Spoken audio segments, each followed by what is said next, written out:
बिस्मिल्लाहिर्रहमानिर्रहीम। आज हम फर्स्ट ईयर इंग्लिश के कोर्स में शामिल तीसरी पोएम को पढ़ेंगे और इसको जो लिखने वाले हैं उनका नाम है ए हाउसमैन। पूरा नाम है एल्फ्रेड एडविन हाउसमैन। ये 1859 में पैदा हुए थे और 1936 में इनकी डेथ हुई थी। ये एक इंग्लिश स्कॉलर और पोएट के तौर पर जाने जाते हैं और इन्होंने यूनिवर्सिटी कॉलेज लंदन और यूनिवर्सिटी ऑफ कैम्ब्रिज में प्रोफेसर ऑफ लैटिन के तौर पर ये जॉब भी करते रहे हैं। और इनकी पोइट्री की काफ़ी सारी कलेक्शंस हैं। उनमें जो सबसे पहली कलेक्शन थी जो द श्रॉपशायर लैड के उन्वान से 1896 में पब्लिश हुई, उसके अंदर कोई 63 पोएम्स थी और उन पोएम्स में से यानी इस फर्स्ट कलेक्शन में से एक पोएम ये हमारे कोर्स में शामिल है और इसका कोई टाइटल तो नहीं है, ये एक अनटाइटल्ड पोएम है। लेकिन इसका जो सबसे पहला सेंटेंस है यानी फ़र्स्ट स्टैंज़ा की जो फ़र्स्ट लाइन है उसी को इसके टाइटल के तौर पर इस्तेमाल किया गया है और वो है loveliest of trees the cherry now. यानी ये इस पोएम का टाइटल हम इसको लेते हैं और इस टाइटल के अंदर आप देख रहे हैं कि चेरी नाम के किसी दरख्त का ज़िक्र हो रहा है और ये चेरी का जो दरख्त है ये दुनिया के खूबसूरत तरीन दरख्तों में इसका शुमार होता है।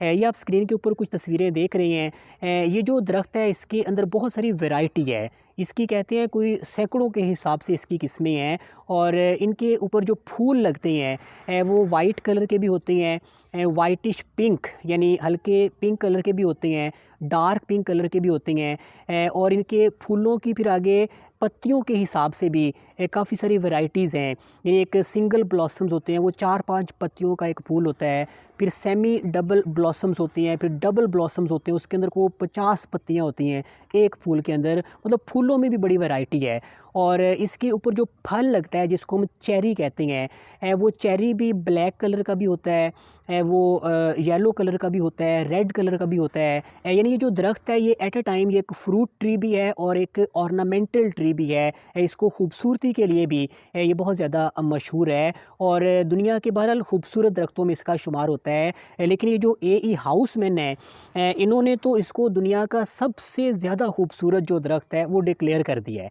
यानी इन्होंने कहा है लवलीएस्ट ऑफ ट्रीज़, यानी लवली की थर्ड डिग्री जब उन्होंने इस्तेमाल किया है तो इसका मतलब ये है कि उन्होंने एक तरह से अपनी डिक्लेरेशन दे दी है, अपना फ़ैसला दे दिया है कि मुझसे अगर कोई पूछे कि अब दुनिया का खूबसूरत तरीन दरख्त कौन सा है तो मेरी नज़र में वो कह रहे हैं कि वो चेरी का दरख्त है। यानी ये ख़ास तौर पे बाहर के मौसम में जब इसके ऊपर बहुत ज़्यादा फूल उगे होते हैं, ये ए हाउसमैन जो हैं इनको इसे देखने का इत्तेफाक हुआ और ये इस दरख्त की खूबसूरती से इतना ज़्यादा मुतासर हुए कि इन्होंने फिर इसके ऊपर एक पोएम लिखी और इस पोएम को पढ़ के आपको महसूस होगा कि ये जो ए हाउसमैन है ये एक लवर ऑफ नेचर हैं। यानी कुदरत की बनाई हुई जो खूबसूरत चीज़ें होती हैं, जो ब्यूटीफुल ऑब्जेक्ट्स ऑफ नेचर होते हैं, इनके साथ जो मोहब्बत है वो हमें ए हाउसमैन में नज़र आती है और इन चीज़ों के पास जाके जो इंसान को सुकून मिलता है, जो फ़रहत और जो खुशी का एहसास होता है वो एहसास भी आपको इस पोएम के अंदर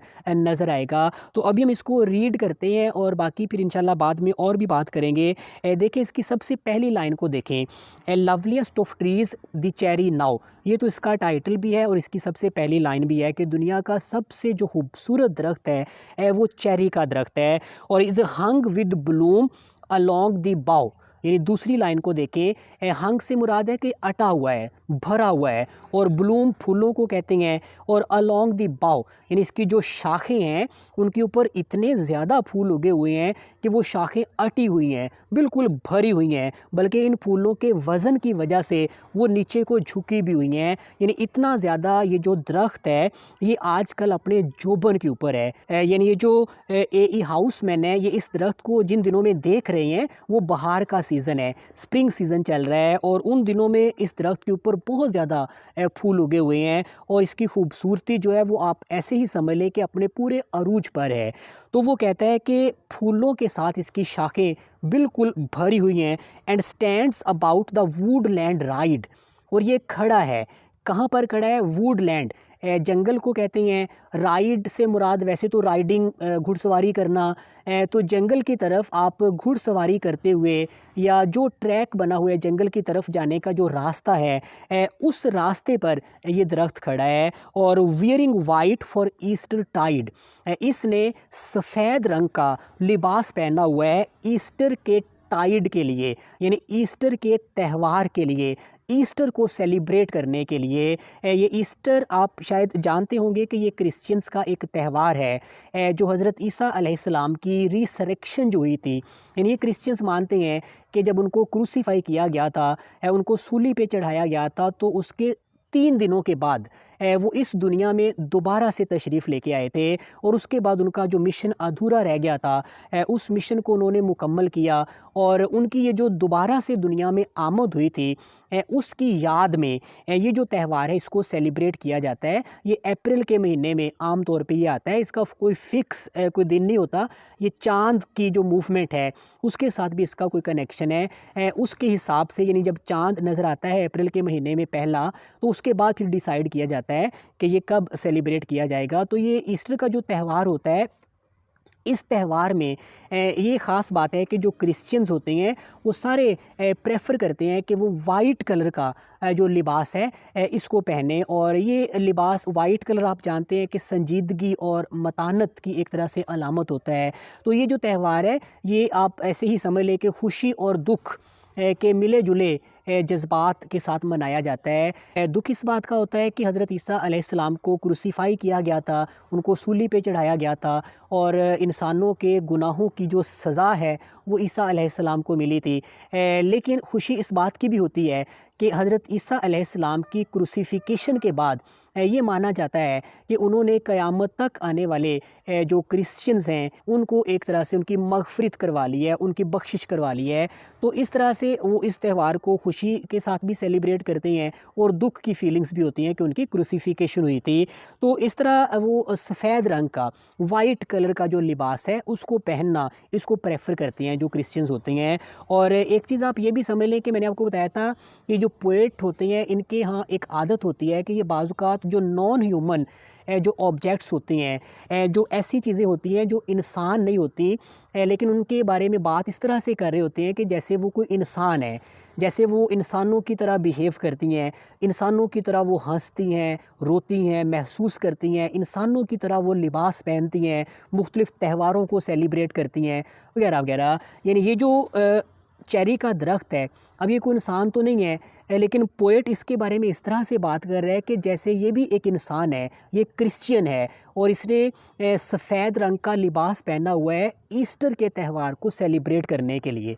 अब यहाँ लिबास से मुराद को ये नहीं है कि उसने को कपड़े पहने हुए हैं, उसके ऊपर जो सफ़ेद रंग के फूल उगे हुए हैं वो इतने ज़्यादा हैं कि ये सारे का सारा जो दरख्त है ये सफ़ेद रंग के फूलों में बिल्कुल कवर हो चुका है, और देखने से ऐसे ही लगता है कि जैसे ये सफ़ेद रंग का इसने लिबास पहना हुआ है।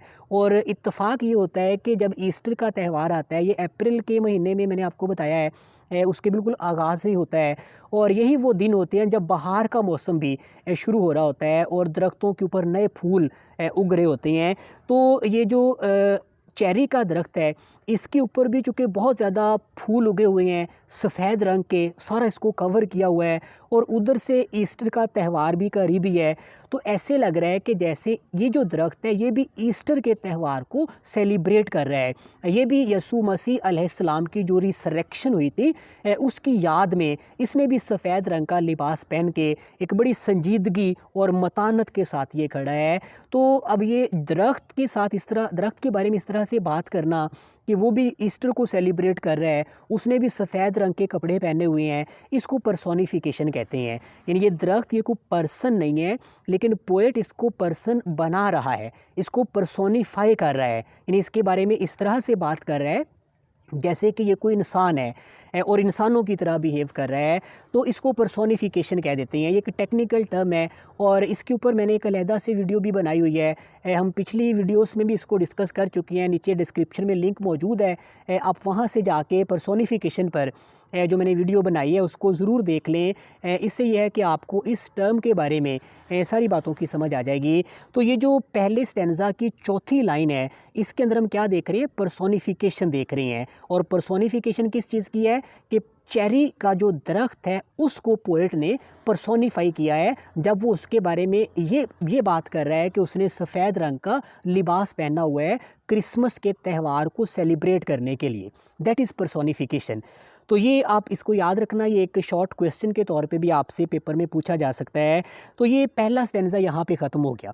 एक दफ़ा आप इसको जल्दी जल्दी दोबारा देख लें कि loveliest of trees the cherry now, दरख्तों में अब सबसे ज़्यादा जो खूबसूरत दरख्त है वो चेरी का दरख्त है। Is hung with Bloom along the बाउ, इसकी जो शाखें हैं वो फूलों के साथ भरी हुई हैं। इतने ज़्यादा इसके ऊपर फूल उगे हुए हैं कि इसकी शाखें जो हैं उस वज़न के साथ अटी हुई हैं, नीचे को झुकी हुई हैं। And stands about the Woodland ride, और ये दरख्त कहाँ पर खड़ा है? जंगल की तरफ जाने वाला जो रास्ता है, राइडिंग करते हुए हम जंगल की तरफ जिस रास्ते से जाते हैं उस रास्ते पर ये खड़ा है। और wearing white for Eastertide, और ऐसे लग रहा है कि जैसे इसने भी ईस्टर के त्यौहार को सेलिब्रेट करने के लिए सफ़ेद रंग का लिबास पहना हुआ है। और इसके बाद दूसरा स्टेंजा आप देखें कि now of my 3 score years and 10, score 20 को कह देते हैं, और 3 स्कोर ये आप टोटल कर लें 60 हो गए, और एंड 10 इसके साथ और मिला दें तो ये टोटल हो गए 70। ये now of my 3 score years and 10, यानी मेरे जो 70 साल हैं। ये बाइबल के अंदर कहीं लिखा हुआ है कि इंसान की जो एवरेज उम्र है वो 70 साल है, यानी इंसान की जो तबई उम्र आप कह लें कि वो 70 साल है। कि इस दुनिया के ऊपर इंसान को नेचर ने रहने के लिए जो टाइम दिया है वो औसतन वो 70 ईयर्स है। यानी हमारे साथ कोई एक्सीडेंट ना हो, कोई हमें कत्ल ना कर दे, किसी कुदरती आफत का हम शिकार ना हो जाएं, या कोई खौफनाक बीमारी ना लगे, तो हम 70 साल तक ज़िंदा रहने की तवक्को कर सकते हैं। यानी ये हमारी एक एक्सपेक्टेड आप कह लें कि स्पैन ऑफ लाइफ है एक इंसान का। तो वो कहता है कि मेरे जो 70 साल हैं, 3 स्कोर यानी 60 हो गए, 1 स्कोर 20 का होता है, 3 स्कोर 60 और 7 10 और मिला दे एंड 10, तो ये टोटल हो गए 70 साल। यानी वो कहते हैं अब मेरे जो 70 साल हैं, जो मुझे कुदरत ने इस ज़मीन पर गुजारने के लिए जो 70 ईयर्स दिए हैं, उनमें से 20 विल नॉट कम अगेन, 20 तो दोबारा वापस नहीं आएंगे। क्यों नहीं आएंगे? क्योंकि वो 20 गुज़र चुके हैं। जब पोएट ये पोएम लिख रहा है, या जिन दिनों की ये बात है, उन दिनों में पोएट की उम्र थी 20 ईयर्स। तो इसका मतलब ये है कि वो 20 तो गुज़र गए, वो तो वापस नहीं आने। तो मेरे 70 सालों में से 20 वापस नहीं आएंगे। And take from 70 springs a score, यानी 70 बहारों में से टेक करें यानी निकाल दें, आ स्कोर यानी 20 अलहदा कर दें। ये थोड़ी कैलकुलेशंस हो रही हैं इस स्टेंजा के अंदर कि 70 बहारों में से 20 बहारें निकाल दें। यानी एक साल में एक मरतबा बहार आती है, तो 70 बहारों से मुराद 70 साल आप ले लें।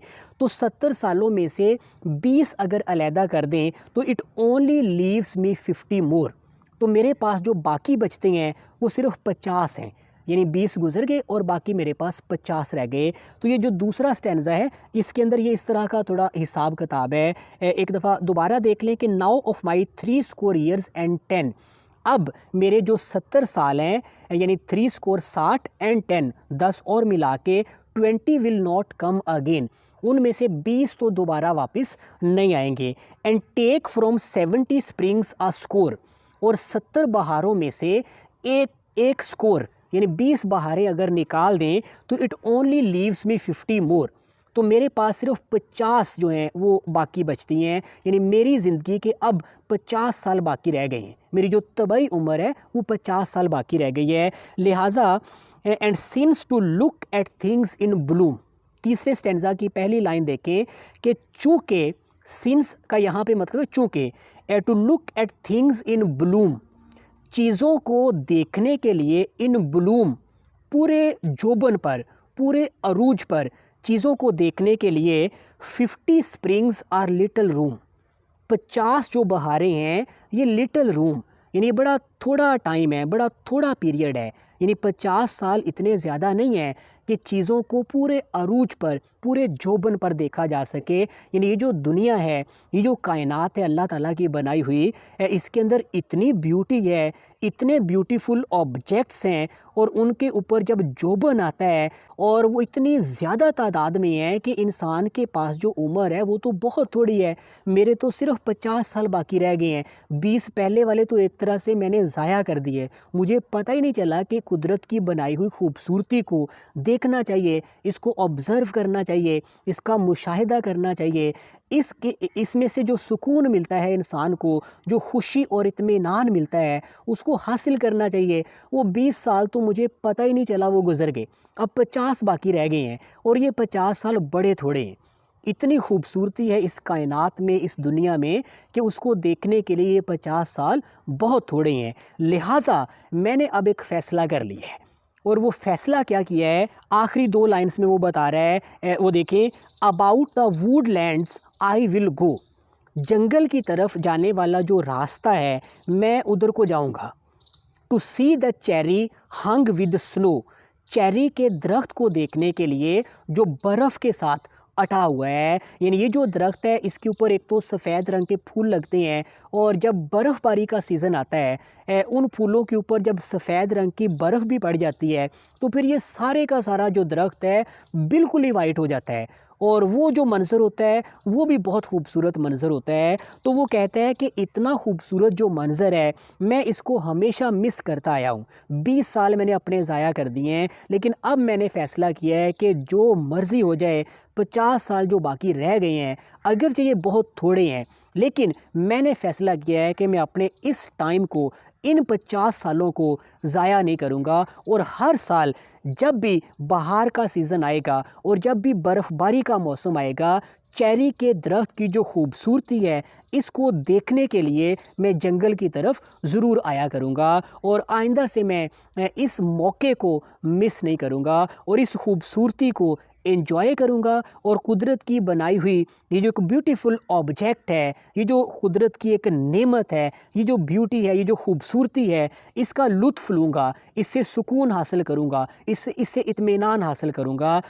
तो यहाँ पर ये पोएम जो है, ये आप देख रहे हैं ख़त्म हो रही है, यानी आखिरी जो स्टैंज़ा है, असल बात इसके अंदर हो रही है कि since to look at things in Bloom, चूँकि चीज़ों को अरूज पर, जोबन पर देखने के लिए 50 springs are little room.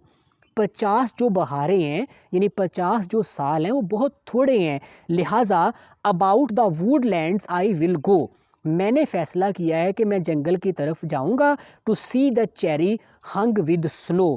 Cherry के दरख्त को देखने के लिए जो बर्फ़ से अटा हुआ है, जो सफ़ेद रंग के फूलों से भरा हुआ है, जो दुनिया का सबसे ज़्यादा खूबसूरत दरख्त है, उसकी खूबसूरती को देखने का कोई मौका मैं आइंदा से मिस नहीं करूँगा। जो पहले हो गया सो हो गया, वो 20 साल मेरे पहले ज़ाया हो गए, लेकिन अब मैं वक्त ज़ाया नहीं करूँगा। अब आप सोचिए कि चेरी के दरख्त की खूबसूरती को क्यों देखना है।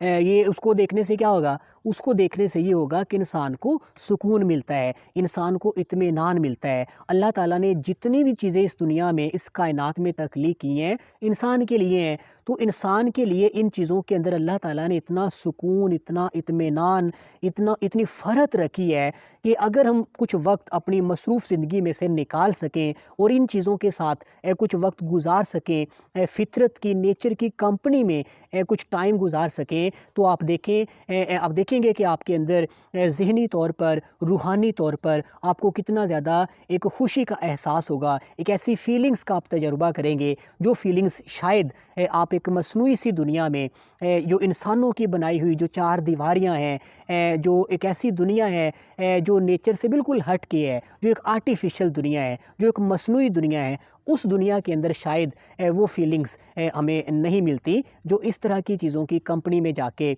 जिनका तजुर्बा होता है। और इंसान के लिए चूँकि सारा कुछ अल्लाह ताला ने तख्लीक किया है, तो इंसान को चाहिए कि इन चीज़ों की जो खूबसूरती है, जो इनकी जो ब्यूटी है, उसको एंजॉय करे और इन चीज़ों के लिए कुछ वक्त अपनी मसरूफ़ ज़िंदगी में से ज़रूर निकाले। तो ये शायद इस तरह की बात ए हाउसमैन जो हैं वो हम तक कन्वे करना चाहते हैं। तो यहाँ पर ये पोएम ख़त्म होती है, और इसकी जो राइम स्कीम है वो आप देख रहे हैं, नाओ और बाओ। पहली 2 लाइन्स आप देखें, ये हम काफ़ियाँ हैं, तो इनकी राइम स्कीम ए, यानी ये पहला जो काफ़िया है, पहली लाइन की जो आखिरी जो साउंड्स हैं, उनका हम नाम रख देते हैं ए। और अगर वही साउंड्स आगे किसी लाइन में रिपीट हो रहे हों, तो वहाँ पे भी उनका नाम ए ही होगा। इसी तरह से जहाँ पे साउंड चेंज होता है, कोई और तरह की आवाज़ें आ रही हैं किसी लाइन के आखिर में, तो उनका नाम फिर हम बी रख देते हैं। और वो आवाज़ें फिर आगे जहाँ पे भी रिपीट होती हैं तो उनका नाम बी ही होता है। तो जैसे कि नाव में देखें, ये जो नाव है इसके जो आखिरी आवाज़ें आओ, इसका हमने नाम रख दिया ए।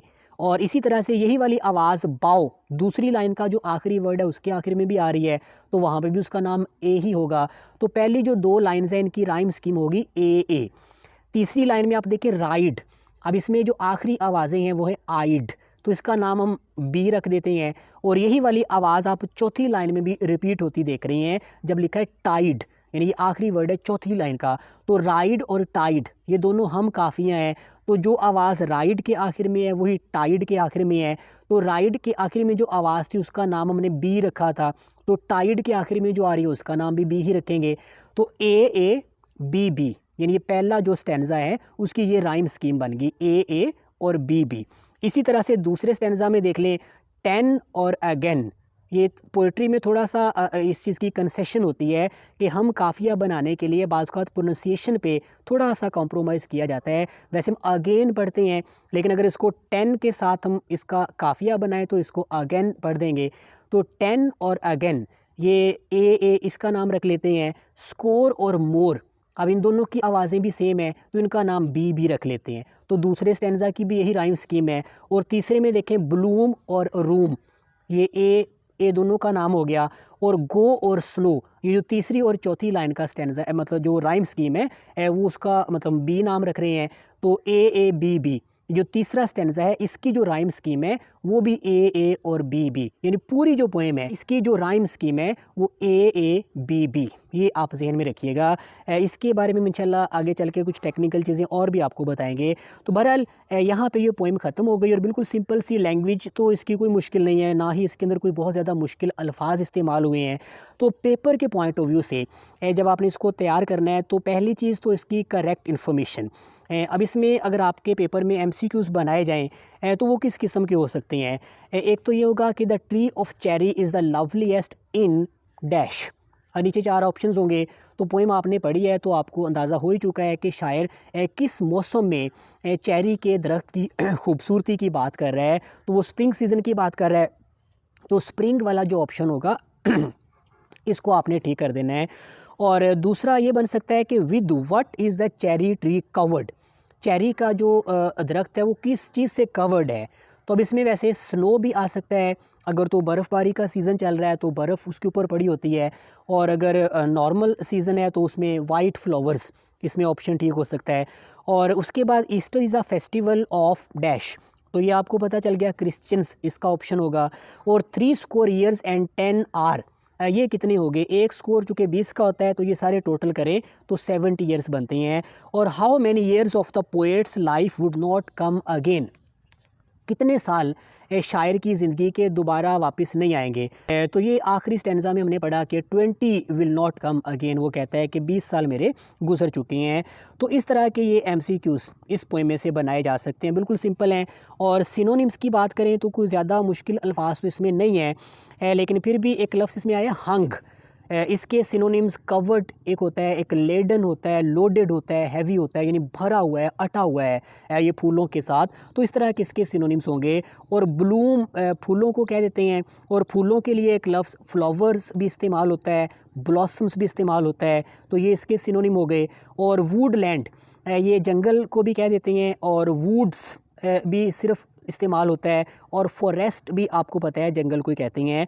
और इसी तरह से राइड मतलब घुड़सवारी करना, तो इसका मतलब यहाँ पे इस पोएम के अंदर यही है कि जिस रास्ते पर घुड़सवारी करते हुए हम जंगल की तरफ जाते हैं वो रास्ता। तो राइड के सिनोनिम्स में आप ट्रिप लिख सकते हैं, जर्नी लिख सकते हैं, ड्राइव और ट्रैक, ये सारे राइड के सिनोनिम के तौर पे ठीक हैं। और टाइड, एक ईस्टर टाइड इसमें वर्ड आया है, तो टाइड से मुराद कोई त्यौहार, कोई मौका, मोमेंट, ओकेजन या टाइम, ये इसके सिनोनिम्स होते हैं। तो ये मतलब 4-5 ही इसके अंदर मुश्किल अल्फाज आपको नज़र आएंगे, इनको ज़हन में रखें। और इसके बाद इसके अगर शॉर्ट क्वेश्चंस आपसे पेपर में पूछे जाएंगे तो वो मेरे ख्याल में ये 4-5 ही हैं। उनमें एक तो ये पूछेंगे कि how does the poet describe the beauty of cherry, इस दरख्त की खूबसूरती को पोएट ने कैसे डिस्क्राइब किया है। तो इसका जो पहला स्टैंजा है वो सारा इसकी खूबसूरती के बारे में ही है कि जब पोएट कहता है कि the tree of cherry is covered with white flowers and its branches are hung with bloom, भरी हुई है फूलों के साथ। और ये मतलब it stands about the woodland right, जंगल की तरफ जो रास्ता जाता है उस रास्ते पर खड़ा है, वगैरह वगैरह। इस तरह करके इसकी जो खूबसूरती का उसने एक मंजर पेश किया है वो इसके अंदर आपने लिखना होगा। और दूसरा देख लें कि व्हाट इज़ ईस्टर क्या होता है, what is meant by Eastertide. ये मैं आपको बता ही चुका हूँ कि ईस्टर क्रिश्चियंस का एक मतलब त्यौहार है, और it is celebrated in commemoration of the resurrection of the Jesus Christ अलैहिस्सलाम। उनकी जो रिसरेक्शन हुई थी, दोबारा से दुनिया में आमद हुई थी, जो ज़हूर हुआ था उनका, उसकी याद में इसको सेलिब्रेट किया जाता है। और उसके बाद ये तीसरे नंबर पे आपसे पूछेंगे कि how has cherry been personified in this poem. तो in the fourth line of the first stanza we find the poet is personifying the cherry tree when he is discussing about that tree that it is wearing white dress to celebrate Easter।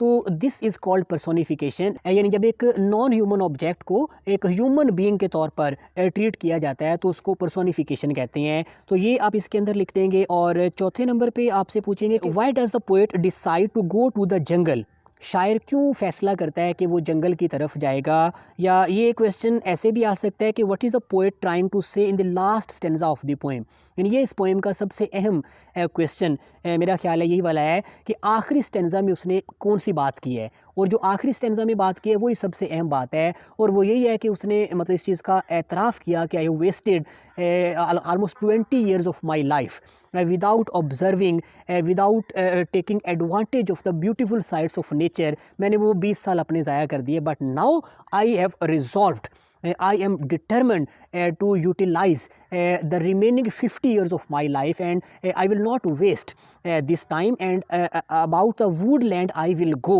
to see the cherry hung with snow। ये मैंने decide कर लिया है कि अब मैं हमेशा every year I will enjoy the beauty of nature and I will not waste time again। तो इस तरह करके उसने यानी ये फ़ैसला कर लिया कि अब मैं अपना वक्त ज़ाया नहीं करूँगा। और उसके बाद ये है कि write down the main idea या थीम ऑफ द पोएम।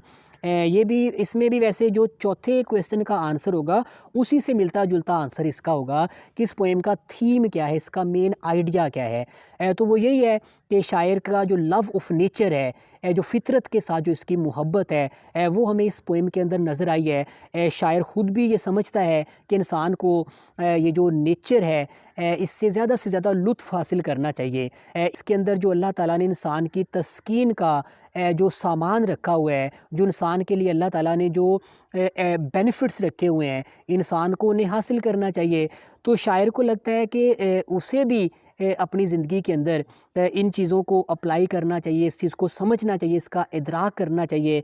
पहले जो वक्त गुज़र गया सो गुज़र गया, लेकिन अब उसको एहसास हो चला है कि मैंने आइंदा से अपनी ज़िंदगी को नेचर के करीब रह के गुजारना है। और वही नेचर के करीब रहने का जो एक मैसेज है वही वो हम तक कन्वे कर रहा है। तो ये इसका पाँचवा जो क्वेश्चन होगा वो इस तरह से बन सकता है। बस यही है, छोटी सी पोएम है और उसमें से बस ये 4-5 क्वेश्चंस ही होते हैं हर पोएम के। इनको ही आप लोगों ने तैयार करना है, जो 2 मार्क्स में आपसे पेपर में पूछे जाते हैं। तो यहाँ पर ये पोएम ख़त्म हो जाती है। Loveliest of trees the cherry now, ये इसका टाइटल था, इसको हमने पढ़ा। और इसकी एक और पोएम है व्हेन आई वाज 1 and 20, वो भी इसी कलेक्शन में शामिल है और वो भी बड़ी ज़बरदस्त पोएम है। छोटी सी पोएम है कि इंसान कैसे बाज़ुकात कुछ चीज़ों को समझ रहा होता है कि वो इस तरह से हैं, लेकिन वक्त जब गुज़रता है तो वो इंसान की सोच को बदल देता है। और इंसान जिन चीज़ों को पहले हकीकत समझ रहा होता है, वो वक्त गुज़रने के बाद पता चलता है कि वो चीज़ें तो बिल्कुल और तरह से थी, जैसे वो समझ रहा था वो वैसे नहीं थी। और जिन चीज़ों को इंसान झूठ समझ रहा होता है, गलत समझ रहा होता है, और एक वक्त आता है कि वो उन चीज़ों को हकीकत मानने पर मजबूर हो जाता है। तो वो एक बड़ी ज़बरदस्त पोएम है। मैं आपको सजेस्ट करूँगा कि इस पोएम के साथ साथ आप व्हेन आई वाज 1 and 20, ये भी ए.ई. हाउसमैन की एक बड़ी मशहूर पोएम है, इसको भी आप ज़रूर पढ़ें। और यहाँ पर ये हमारा आज का लेक्चर ख़त्म होता है और मुझे उम्मीद है कि आपको इसकी बहुत हद तक समझ आ चुकी होगी। तो इजाज़त दीजिए, अल्लाह हाफ़िज़।